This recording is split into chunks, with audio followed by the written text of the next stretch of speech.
Welcome to Trending in Education. Mike Palmer here, as always. Really interesting topic, something honestly I didn't have as deep an understanding, perhaps as I should have had coming in to understand the impact of immigration enforcement on educational equity. There's a book called Schools Under Siege. Patricia Gandara and Jung Young Yi are the co authors and editors of this book. Patricia and Jung Young, thank you so much for joining. And beginning with you, Patricia, I always like to begin by getting our guests' origin stories. What got you to this point in your professional life? I know you have some really interesting things going on, particularly around the Civil Rights Project, which is in some ways really a driver around topics like what's discussed in the book. But can you briefly give our listeners some context around what got you to this point in your professional life? Sure. Both Joy and I have somewhat of immigrant stories. I'm the daughter of Mexican immigrant. And as such, I have oftentimes been the first and only Mexican American woman in various places where I have been. Mhm. I guess I would say it's fallen to me oftentimes to try and explain the situation of Latinos or Mexican Americans in this country. Mhm. So I've written extensively over the last several decades about the situation, education, and Mexican origin students. Mhm. So as things began to ramp up around immigration enforcement, it was obviously impacting these same students in incredible ways. Yeah. And it shifted my focus over towards immigration enforcement and the education of immigrant students. Yeah. And just real quickly, can you catch us up on the Civil Rights Project? Yeah, I co-direct the Civil Rights Project, which this year is 25 years old. It was founded at Harvard University for its first 10 years and then moved for the next 15 to UCLA. And we focus a great deal on research and advocacy for racial equity. Yeah. And it was really striking to me how the connection is made around education and human rights, education as a civil right. And what was really interesting to me was that there's a relatively brief chapter on the context into which the immigration conversation in the United States has evolved, and then in particular the impact that it has on the children of immigrants, but really the whole families in light of many of the immigration policies that we'll hopefully get into a bit as part of the conversation. But moving to you, Joy, can you catch us up on what got you to this point in your professional life? And maybe we could start to talk a little bit about how the two of you got together on the book. Mhm. Thank you for having me, Mike. My name is Joey Yi. I'm an assistant professor in the Department of Teaching and Learning at Loyola Marymount University in Los Angeles, California. I started my doctoral journey about 10 years ago, back in 2010, at the University of California, Los Angeles.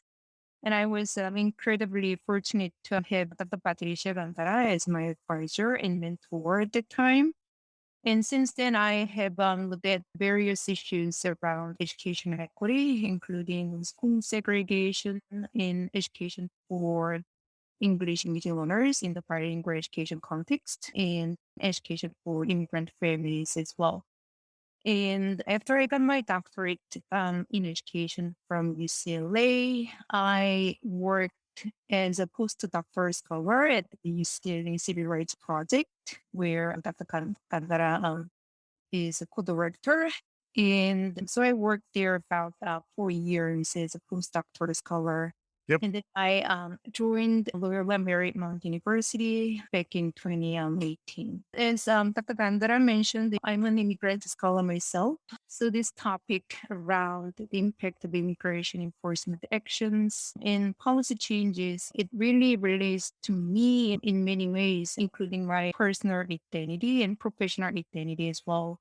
Mhm. Over the past years, I was supposed to maintain my legal status and everything to keep my documents and visa status updated. So I know how challenging each step in, preparing document for immigrant families and students as well. And I also have a family members and friends, Yeah. parts of the nation and who had gone through the same thing. This is part of my story and Hmm. part of my family and friends' stories as well. Yeah. And at Loyola Marymount University, I have worked with students who are actually teachers in Los Angeles. One common thing among my students, they work in Los Angeles most challenging schools, where the majority of their students are from immigrant families or Yeah. racial minorities. This is my students' stories. So this is deeply tied with my professional identity as well. Yeah, that makes sense. For those for whom this is their personal story, this is something that folks understand much more personally and intuitively. But for those of us who may not be as familiar with the psychological context in which immigrant families are living, and it's not a new thing, there's a long history of this that you really outline within the book. The culture of fear, Patricia, you talk about both fear and redemption as the closing note. Can you help us understand the context in which families are living nowadays, just so that folks who may be less familiar with why this impacts education and why understanding the impact on students and kids is important? Can you help us understand the context that folks are living in, and the relationship between immigration policy and enforcement and the way folks feel about their educational lives? Sure. First, I would begin with the fact that there are something like 6 million children in our schools in the United States who have at least one person in their family who's undocumented. And that puts the entire family at constant risk.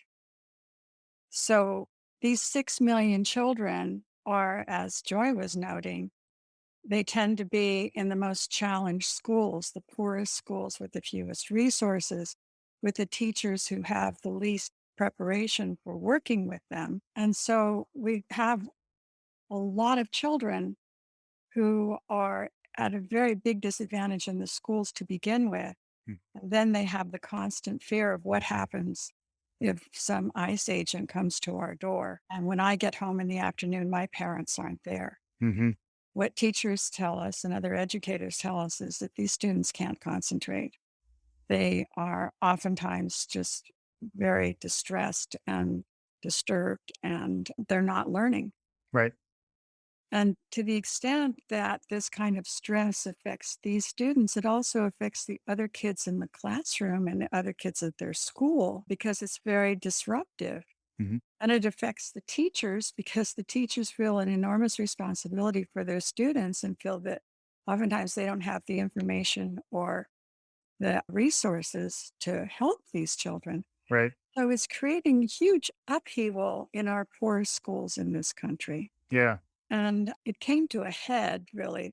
This is not necessarily new. And in fact, in certain years of the Obama administration, there were actually more deportations Right. than under Trump. But it became really ugly under Trump. And I know Joy can talk a lot about the bullying that occurred in the schools Mm-hmm. and how, in addition to all of the other things frightening these children, these students, this excessive bullying under the Trump administration made their lives just really virtually impossible. Yeah. So I just want to echo what Patricia mentioned. The actual number of deportations in the Obama administration was a lot higher than the one under the Trump government. But at that time, the Obama government was targeting those who had criminal records. But what was different under the Trump administration was that he and his team sent a message that everybody who's in immigration status is the target of deportation or Mm-hmm. as kind of enforcement actions in changing policies. So Mr. Ramiro Avelica Gonzalez case, who has lived and raised his children, in the United States for many decades. And on his way to school, to drop one of his, daughters, he was arrested by ICE agent. When I watched that incident, it gave me a huge exclamation mark in my mind. What's happening, in this country? I'm an immigrant scholar myself, and I felt very vulnerable and insecure. What's happening in our classroom, where we have the daughter of Mr. Verica Gonzalez in the classroom. Her name is Fatima Gonzalez, who was recording the incident. What's happening to her, how she's doing, in class. Patricia and I, one of the reasons we embarked on this project is we really wondered what's happening in classroom, in school communities. We have seen a wide range of impacts, including bullying, increasing emotional anxiety, Yeah. and decreasing parental involvement, and increasing the burden on educators. Michael, I'd like to talk just a little bit about historically how immigrants have been viewed. We love to call ourselves a nation of immigrants, and we love to be proud of our immigrant past. But in fact, across time, immigrants have had a really tough time in this country. We tend to push past that. But there's three ways in which, from the very beginning of the founding of this country, immigrants have been categorized as affecting our economic well being. In other words, at every point in our history when our economy has gone down, Mhm. people have turned to immigrants to blame them. I don't have a job because these immigrants are taking my job away from me, Right. which is absolutely not the case. And that's been demonstrated over and over. In fact, without immigrants, we wouldn't have a lot of these jobs because U.S. doesn't even have a level of births to Mm. replace ourselves. We need these immigrant workers. Mhm. The second way is immigrants and identity, that they're not like us. And so they're changing us. They're changing who we are. And we have this amazing quote in the book from Samuel Huntington at Harvard, who talks about the way that Mexican immigrants are destroying the culture. Thirdly, immigrants and national security. They're a threat to us. They're going to harm us in some way. And of course, this really came to a head with 9/11. Right. And all immigrants then became suspect, but particularly Muslim immigrants. And then Donald Trump translated it to the border, even claiming that there were Muslim immigrants, terrorists, coming across the southern border, Mhm. for which there was never any evidence that this was true. Yeah. So these are themes that have recurred throughout our history as a nation, Mhm. but they really all came to a head under the Trump administration with his really vicious rhetoric, Yeah. which is going to be very hard to shake because Mhm. even under a more benign administration, that doesn't go away right away. For sure. And I think there's also the perception that we could go back to those types of policies very easily. Are we in the Pax Biden right now? But on the other side of this, we will go back. And if we go back, it may be worse. Literally, Michael. Yeah. Now, we have another election coming up in 2022. If we Yeah. lose the Congress might decide to do some very different things about this. So there is absolutely no certainty for Mhm. these individuals who, by the way, I believe now the last figure I saw was the average undocumented worker in the United States has lived in the country for something like 18 years without the ability to become documented. Part of our fabric, treat them as the other outside of all of the legal rights. Right. And also, I think the perception of the society we live in many ways, is dictated by where are you in relation to the immigration policy? Are you actually being hunted in peril because of these decisions? Or is it something that's a little more an abstract issue that I have an opinion on? But even then, the polling, as I understand, for a lot of these issues are very much in favor of paths to citizenship and a solution for DACA and some of the other immigration issues that are outlined really throughout the book. It's just there's a disconnect between the way things poll and generally the way folks are perceiving issues around immigration and then the policy that's actually enacted. But then it sounds like when you talk about something deeper about the trust of folks within the community of their educational system so that they don't feel like they're putting people they love at risk by attending school. Absenteeism is a major problem, among other things. I will say you did a nice job of getting the emotional depth of the issue conveyed within the book. I feel like I do understand that much better. And I did also like the direct reckoning of teachers' voices, which I thought was another really strong element to this conversation because I think we're all much more comfortable talking about working our issues out through the context of what we think teaching is like nowadays. And I think this is a perspective, a set of challenges around teaching that I don't think many of us understood. Can you talk a little bit about what it's like to be a teacher and then the kind of supports and things we might be able to do to help teachers who are trying to address some of these issues? Yeah, I'll start and I'll hand it over to Joy. You know, we have a major problem of teacher shortage in this country. We are not preparing enough teachers to staff our classrooms in any way that we should be doing it. And so this is an ongoing concern in the education community. And so as Joy and I were looking at these issues of the kids in the classroom, it became really evident that teachers were suffering as much as kids were suffering. And something needed to be done about that. In fact, I was very surprised to find in some interviews that I did with extraordinary individuals across the country who were doing extraordinary things on behalf of these children, superintendents, principals, teachers who were organizing their communities to support these children, Hmm. just going way out of the bounds that you would imagine to do things for these immigrant families, and oftentimes in very red states, Hmm. places where there was not support for what they were doing. Hmm.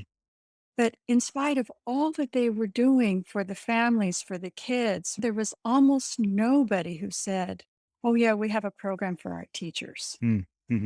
So the teachers are grappling with all of this with insufficient information, insufficient resources, not knowing what they can legally or not legally do in any particular case. Yeah. And yet, the schools and the people who administer the schools just hadn't really thought about how is this impacting teachers? Yeah. And I'll let Joy say more about how it does impact the teachers. Yeah. Just want to add one thing that I found very unfortunate is that we haven't had an opportunity to really focus on what's the legacy from the Trump government when it comes to the impact of rapid immigration enforcement actions and what are the repercussions. What's the scope of the repercussions and how that has affected students from immigrant families and those who are not, from immigrant families, as well as educators. We have gone through a lot of things in the nation, including racial awakening, protests, insurrection, and of course, in a pandemic crisis. Yeah. With all these incidents, we haven't had that proper opportunity to solely focus on, what's the legacy from the previous government when it comes to the impacts of immigration enforcement actions. I found this opportunity to advance our discussions around how to support students and how to support educators. And I know that we have American Rescue Plan funds in place in school, but I don't think there is a specific conversation or plans about how to support students from immigrant families and how to support educators working with those students. When it comes to financial impact or public health issues, Yeah. it's not secret that a lot of the immigrant families and a lot of the students of color, they have been hit the hardest. So we really need to help and support students from immigrant families and educators working with them. I think that kind of conversation is absent, and we need more specific and targeted plans and strategies to support students from immigrant families and educators as well. Yeah, and it very much comes through in the book that there's a lot of awareness around immigration issues, immigration policies. There's a way in which it's portrayed in the media, whichever media you choose to consume. But the conversation about the impact to education and how widespread it is, to your point in terms of the 6 million, Patricia, like this is a large number, and there's even larger numbers if you think about the extended families and the ways in which people might understand some of these issues. Can you talk a little bit about the methodology, how broad you went and who you surveyed and some of the perspectives that were shared in the book? In 2017, when this issue really emerged under the Trump government, we started developing a survey questionnaire to reach out as many educators as possible across the nation, including all four regions from west to northeast. Eventually, we ended up having more than 3,600 educators from 760 schools. In the survey, we covered a wide range of topics, but we made the survey short so that educators could finish. Any headlines, any findings based on the survey that folks might be interested by? For example, more than 80% of respondents said that they had observed behavioral issues in their classroom with Mm. the students, that the students were acting out or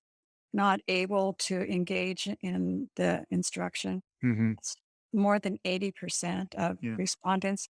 I would also just note that to get 3,600 surveys back from across the country is a challenge because you have to go into school districts and you have to convince them that this is worth their time and energy in an area that, particularly when we were doing this, was highly sensitive. And so we took it as evidence of just how powerful an impact this was having in the schools, that so many people were willing to fill out this survey Yeah. and send us their comments about what they were experiencing. Hmm.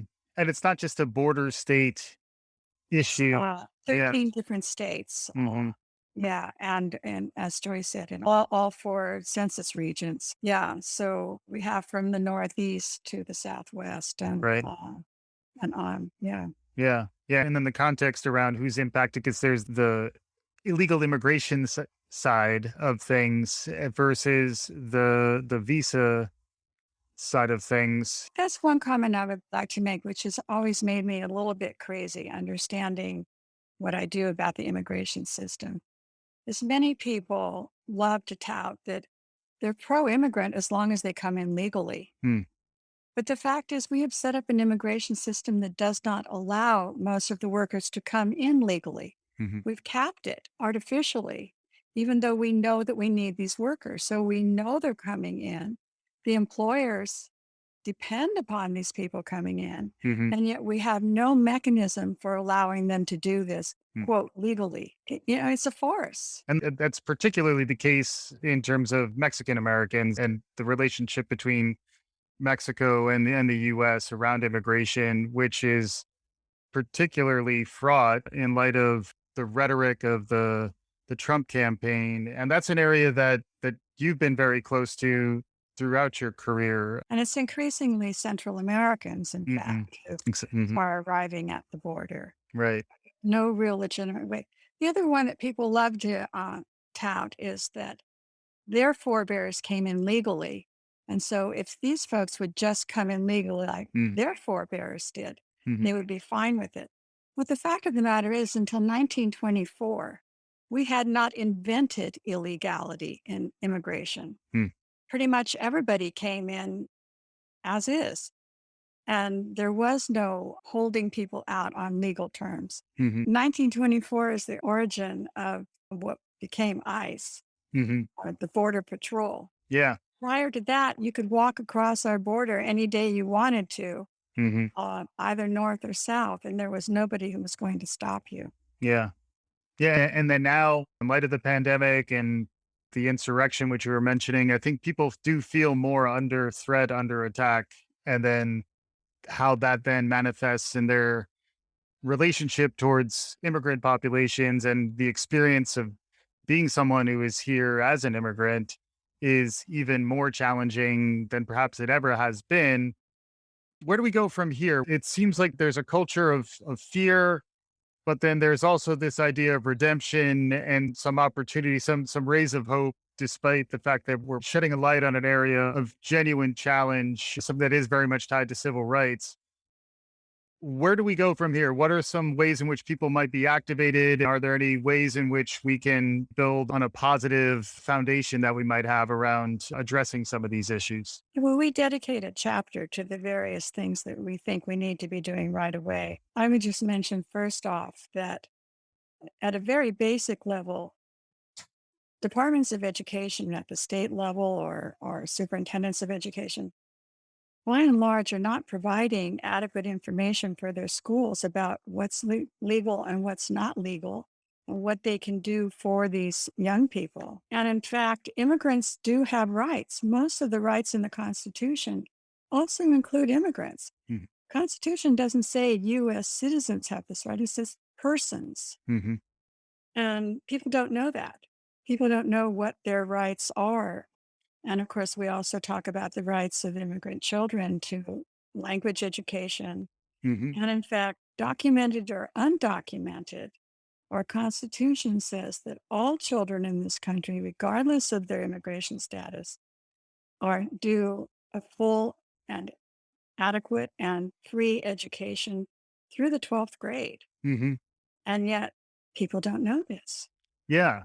So maybe that's my ray of hope on this is by getting more conversant in these policies and actually understanding that in many ways there is pro-immigrant language and policy and things out there that are existing in the world. It's just perhaps not enough folks are aware of it, not as many folks are being taught about it, and then we're not necessarily even educating our educators and providing them the supports that they need to be more fully present. Maybe there's some hope also in light of the tremendous challenges and traumas we've gone through in light of the pandemic and George Floyd and the racial awakening that we were talking about.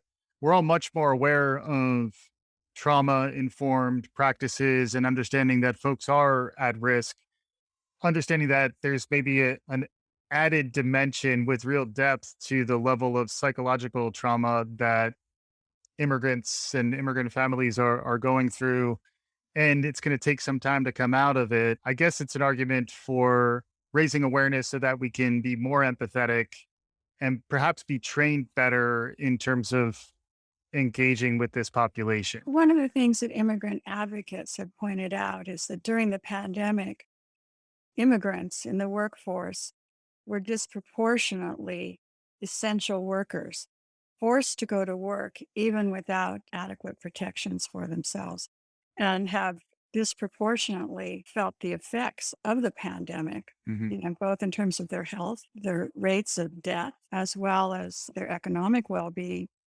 So, advocates have pointed out in our worst times here in this country, it's been immigrants who have stepped up to make things continue to work for the rest of the country. Hmm. Isn't it time for us to do them the favor of at least giving them some kind of legal status? Yeah. We'll see how that plays out over time. Yeah. And then at the same time, the teachers who are culturally sensitive to the challenges immigrant children are facing and also understand the practices around policing of these populations in the US. Depending on where you live, you may just not be as aware of these things. And once you are aware of it, that is the first step to actually open up your consciousness and perhaps think about how to help the educators. Because it does sound as though you're both envisioning education as being a critical component in the success of first generation immigrants and folks who are coming to the US. Education is the promise of the American dream, but we really need educators to understand how it's a very challenging path that these children and families are on.